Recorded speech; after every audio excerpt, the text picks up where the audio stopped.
Morning. আজকে আমরা বানানের কিছু নিয়ম শিখব, যে বানানগুলো মাঝে মাঝে শিশুদের খুব অসুবিধার মধ্যে ফেলে। আজকে আমরা সেই কিছু বানানের নিয়ম দেখছি। যেমন ধরো আইএনজি যোগ করার ক্ষেত্রে এখানে আমরা নিয়মটা কি লিখেছি, ভার্বের শেষে যদি ই থাকে, দেখো তো COME শেষে কি আছে, ই।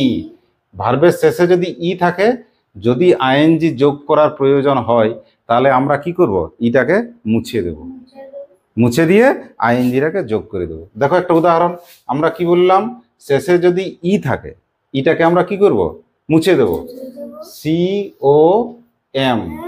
ইটা মুছে গেল, কে বসে যাবে সাথে, হ্যাঁ। এখন উচ্চারণটা কি হবে বলো, কামিং। Very good.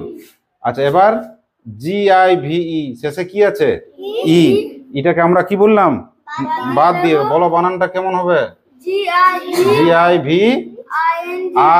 খুব সুন্দর।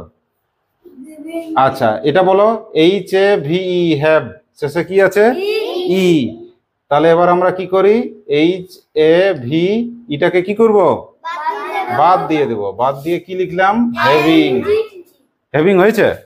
আচ্ছা, এইখানে LOVE লাভ, লাভের শেষে ই আছে তো, এটাকে কি করব, বাদ দিয়ে দেব। লিখো LOVING, লাভিং। আচ্ছা, এইখানে কি আছে শেষে, ম্যাক শেষে ই আছে, এটাকে মুছে দাও, MAKING,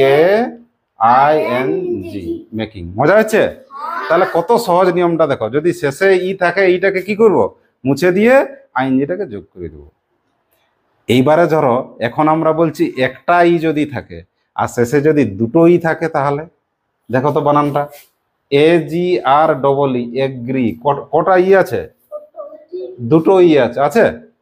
আবার CSEEC মানে দেখা, কটা ই আছে, তাহলে এবার কি নিয়ম হবে, দুটো ই থাকলে লোপ পায় না, মোছার দরকার নেই, যেমন আছে তেমনই থাকবে। এটা তো খুবই আনন্দের খবর।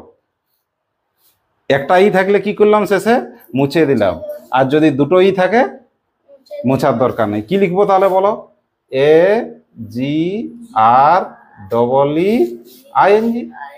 বাস দুটো ই থাকুক। এখানে কি লিখবো, SEEING,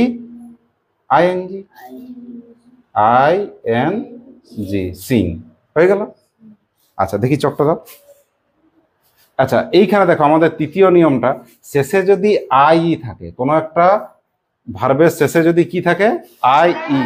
আমাদের প্রথম নিয়মটা কি ছিল, শেষে যদি ভার্বের শেষে ই থাকে, ই থাকলে কি করলাম, আইএনজি যোগ করার সময়